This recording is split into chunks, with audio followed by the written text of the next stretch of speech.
Colin Farrar grew up in Edgartown, Massachusetts on the island of Martha's Vineyard. He graduated from the Taft School and Brown University, where he concentrated in history and captained the varsity sailing team. Upon graduation, Mr. Farrar attended the Aviation Officer Candidate School in Pensacola, Florida, and was commissioned an officer in the United States Navy. He finished at the top of his class during each stage of flight training, earning his Naval Aviator's Wings of Gold and the American Fighter Aces Association McCampbell Award for proficiency in air combat maneuvering. After FA-18 training, Lieutenant Farrar spent 4 years with Strike Fighter Squadron 81, deploying on the USS Saratoga and USS Enterprise and flying 30 missions over Bosnia and Iraq. During his first deployment, he was recognized as Carrier Air Wing 17's top hook for excellence in carrier landings. He was chosen to attend the Naval Fighter Weapons School, Top Gun, and he was selected as the squadron's Pilot of the Year in 1997. After completing Top Gun a second time as an instructor, Lieutenant Farrar worked at the Atlantic Fleet's Fighter Weapons School, where he provided fleet pilots with tactical training and in-flight check rides. He was a subject matter expert and lecturer on strike tactics and radar theory and employment. After 10 years of service, Lieutenant Farrar left the Navy and followed the footsteps of his wife, an English teacher. Blair and Colin spent 10 years teaching, coaching, and raising a family at Taft. With Colin serving as a department head, class dean, and dorm head in 2014, the Farrars left Taft to homeschool their children while navigating their 44-foot sailboat between Maine and the Eastern Caribbean. They recently returned after 12,000 miles at sea. Please help me warmly welcome Lieutenant Colin Farrar.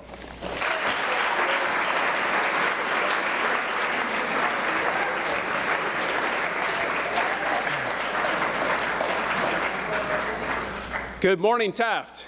Good morning. Seniors, it's great to see you again. Mrs. Farrar sends her best. I don't know the most of the rest of you, except for a couple. Shout out to Zoe, I saw her, and Isaac, you're out there somewhere. Hopefully. But walking the halls this morning, I saw many faces that somehow seemed familiar.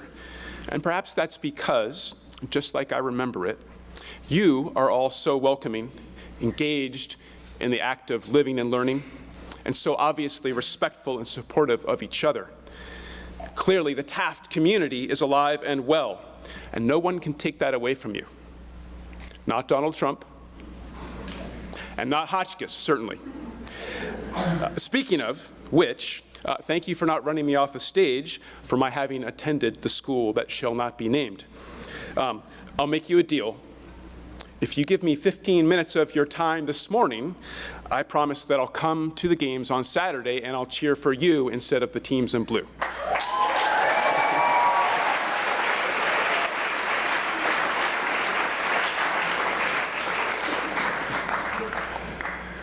Veterans Day, or Armistice Day, November 11th, 1918, originally commemorated those who lost their lives in the First World War.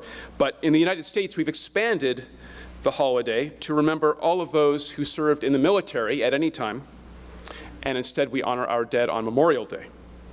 So to mark this year's Veterans Day, I will simply try to answer a few oft-asked questions about my time in the Navy, why I served, what it was like, and what it meant to me. And hopefully my experiences will resonate with you in some small way. First, why did a New England prep school kid who majored in history become a Navy fighter pilot? Well, honestly, I was a pretty good student at Hotchkiss, but by the time I finished college, I was somewhat disillusioned with the abstract world of academia. I wanted to do something real, hands-on, and I knew two things. First, my most meaningful experiences in boarding school and in college were on teams, whether football or hockey or sailing teams, because they offered the reward of being part of something greater than myself. Second, my real passions were racing sailboats and flying airplanes. Now, I love sailing, but I had good reason to suspect that if I looked inside myself, I lacked real Olympic talent. And why was this? I had grown up racing against my younger sister all my life. Against each other in boarding school, she went to Kent, and on the same team in college. And every step of the way, she was always faster than me and kicked my butt. In college, she partnered with my girlfriend, and together they won the women's national championship as freshmen. I never even approached anything that respectable. So, what about flying? I had earned my pilot's license on my 17th birthday, before my driver's license. And so during the summers, after I got off work, I'd ride my bicycle to the airport, rent an airplane, and fly to Cape Cod to visit my girlfriend. So at some point, it dawned on me that naval aviation offered everything that I sought: a maritime tradition, kick-ass flying, and the chance to be part of a winning team, with no worries about losing to my little sister. And in retrospect, this career planning was sound, with one exception. I totally misjudged my girlfriend's response. "I don't understand," she responded when I told her my plans. "Why do you want to go kill people?" Well, I went off to Pensacola, and she dumped me. And she spent the next 5 years racing sailboats on the Olympic circuit, living with her long-haired hippie sailor boyfriend, and traveling the country in a van painted with flowers all down the sides. Meanwhile, my career took off: flight training, an F-18 squadron, eventually the Naval Fighter Weapons School or Top Gun. And to this day, the most common question I get about this experience is this, always asked with great enthusiasm and a sort of rhetorical tone, as if people just know the answer, but they want to hear me say it. And the question is this: so, was it just like the movie? Just like Top Gun? Well, you might be shocked to hear this, but no. Hollywood does not always offer a complete version of the real world. First of all, the movie's flying scenes are two-dimensional, shallow, totally unrealistic. It sort of would be like watching your 50-year-old hockey coaches demonstrate a 1v1 drill and think that that's what it's like to watch a real game between two talented teams on the ice. Put another way, if a fighter engagement were to take place in this auditorium, let's just say right here on the stage, right on this part of the stage here at the front of Bingham, between the floor of the stage and about 6 feet off of the ground, right here, in the movie, a real fighter engagement would fill the entire auditorium, nay, out into CPT from floor to ceiling, a melee, a three-dimensional melee of whirling jets and all-aspect missiles. And folks, it's been well over 50 years since you actually had to park yourself 1,000 feet behind your opponent and wait for that bleeping tone, that lock tone that you sometimes see in the video games before you could actually shoot somebody down. Another thing, sure, we had fast cars, great parties, and I met some beautiful women, not Kelly McGillis. But there were also overseas deployments lasting 6 to 9 months, and long days and long nights, hard work and little sleep. But perhaps the biggest difference between Hollywood and the real Top Gun is simply the pilots themselves. To begin with, some of my fellow pilots were women. These were my peers, not ornaments on my motorcycle. And moreover, the movie fails to capture the fighter pilot's essential personality. Now sure, a real fighter pilot possesses talent, but it's not something you're born with. He or she studies and practices endlessly to hone the craft. And yes, a real fighter pilot possesses supreme confidence in the air, but in the debrief, he or she is the epitome of professional modesty. The videotapes are reviewed ad nauseum. For every minute of an air-to-air engagement, 10 to 20 are spent in debrief. And every move, every word, every shot is analyzed and critiqued. There are no maverick-like BS excuses, just complete accountability and a desire to get it right. Another common question: did you have any close calls out there? Well, this one's harder to answer because it kind of depends on one's perspective. What do you mean by a close call? Looking back, I can think of maybe a dozen times when I came shockingly close to a mid-air collision, hitting the ground, running out of fuel, or once placing my hand on the ejection handle and preparing myself to actually pull it. Strangely enough, that moment was accompanied not by fear, but by this sort of irreverent split-second conversation taking place in my mind. And it went something like this: God damn it, The bleeping skipper's gonna kill me for trashing this jet. Seriously? You're already 2,000 feet outside the safe ejection envelope and you're worried about the jet, not yourself? Yes, goddammit, and I'm gonna save it too. See, the controls are working, airspeed's building, we're good. You freaking idiot. But seriously, a dozen close calls during nearly 1,000 tactical sorties isn't all that bad. On the other hand, by any sane measure, like those used by civilian pilots, Navy carrier pilots experience close calls every time we get airborne and raise the landing gear. The boat, which is aviator speak for an aircraft carrier, is an especially unforgiving environment, invariably more deadly than actual combat. During my 2 deployments to the Adriatic Sea and the Persian Gulf, my air wing lost 4 aircraft and 3 pilots. The most hazardous moments were always landing on the ship at night.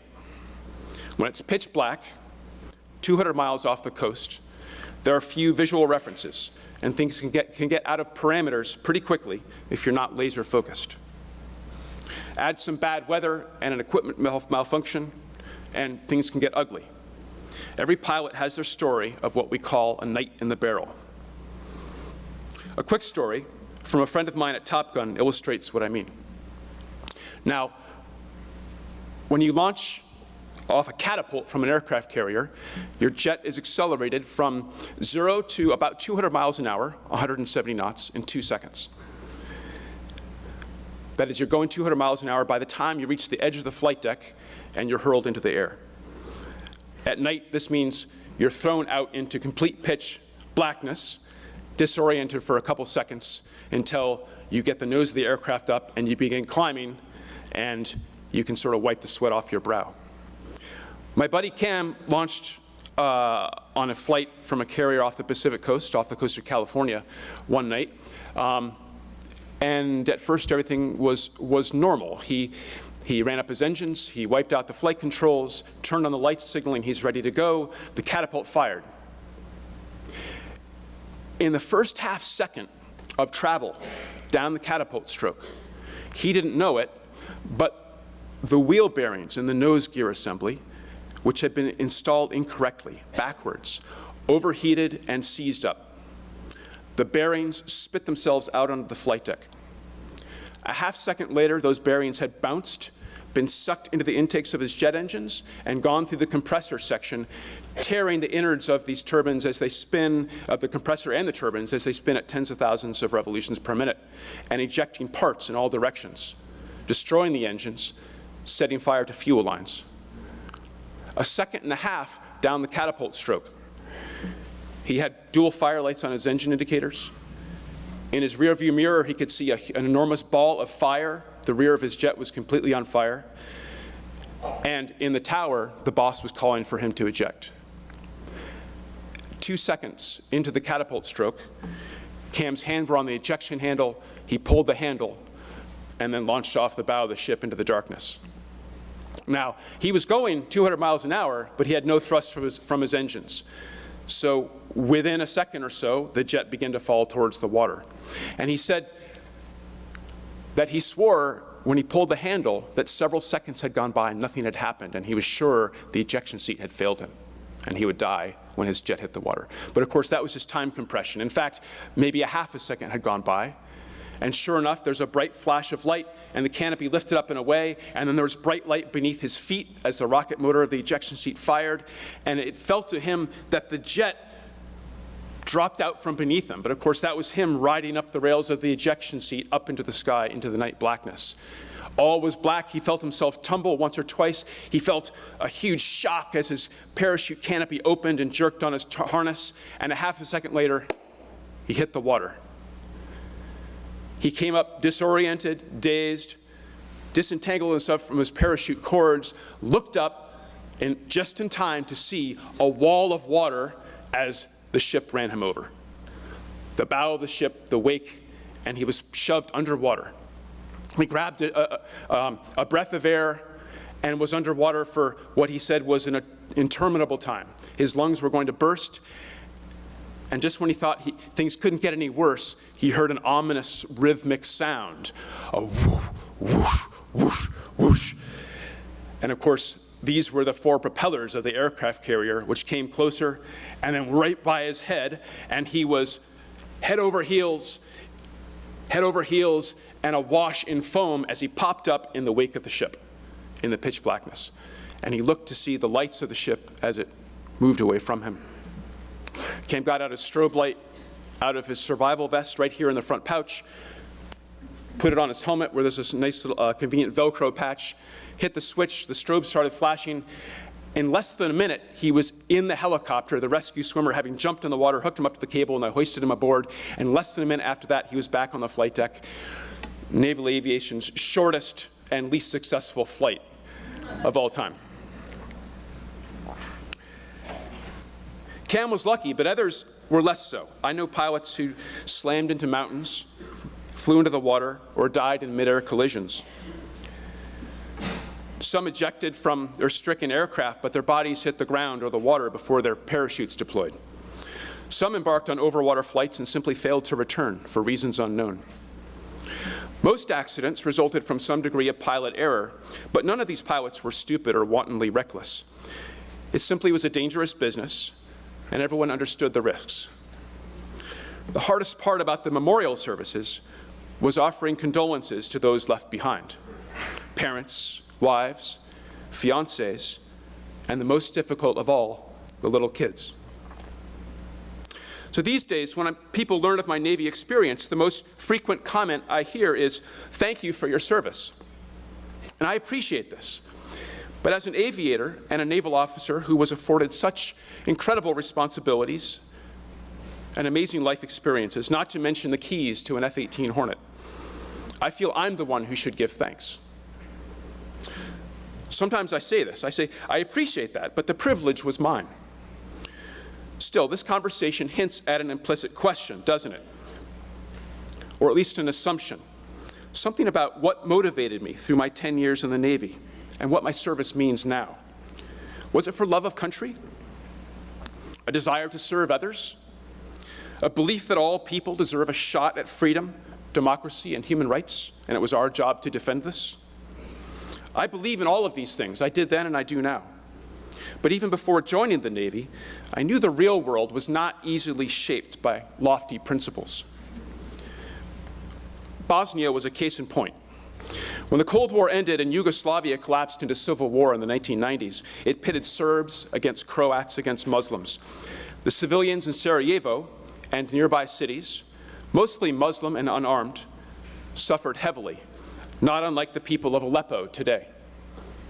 We enforced a no-fly zone to prevent the government of Serbia from resupplying the Serb militia by air. And sometimes NATO peacekeepers on the ground would identify Serb gun positions shelling the cities, and we would make low passes, showing them our bombs hanging off of our wings in an effort to intimidate them and get them to stop the shelling. It was a bluff, of course, since the NATO member states couldn't agree on the use of force. The humanitarian crisis was obvious, and the toxic ethnic nationalism was clearly a threat to the stability of southeastern Europe. But just as in Syria today, no one wanted to become enmeshed in a brutal civil war with no end in sight. On February 5th, 1994, my skipper and I checked into Bosnian airspace, both of us carrying laser-guided bombs, air-to-air missiles, and 500 rounds of 20mm ammunition. The AWACS, the radar aircraft controlling our flights, immediately switched us to a Dutch forward air controller, a man on the ground directing close air support, who answered us in a plaintive, clearly distressed tone of voice. He provided coordinates, quickly talking us onto a Serb mortar position that was firing on downtown Sarajevo from a steep ridgeline. We rolled in from around 6,000 feet and made a low pass just over the Serb position. As we pulled off target, the Dutch FAC alerted us to the small arms fire. The Serbs were shooting at us, so we jinked and we climbed around for another pass. I looked over my shoulder at the ridgeline, and in a surreal moment, I suddenly realized I had seen this ridgeline before. It was actually the ski slope from the 1984 Winter Olympic Games, games that I had watched